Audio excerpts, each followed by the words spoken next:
Warren Buffett's interpretation of financial reports. Number 56. The value of a DCA company. The greatest accumulation of private wealth in the history of the world. Not a cent paid in taxes.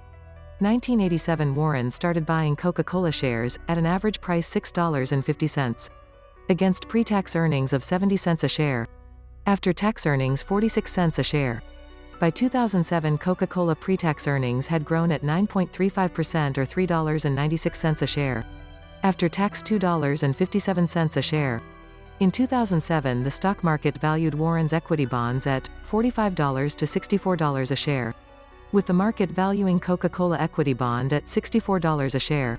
Warren has been earning a tax-deferred annual compounding rate of 12.11% on his original investment. He got to reinvest all the interest payment into more bonds paying 12.11%. He doesn't sell them, and keeps earning 12.11%. Year after year tax-free. Warren has approximately $64 billion in capital gains on his Berkshire stocks. And paid not a cent in taxes. The greatest accumulation of private wealth in the history of the world. Another business tip from Learn Accounting Fast. Next, the right time to buy a DCA business.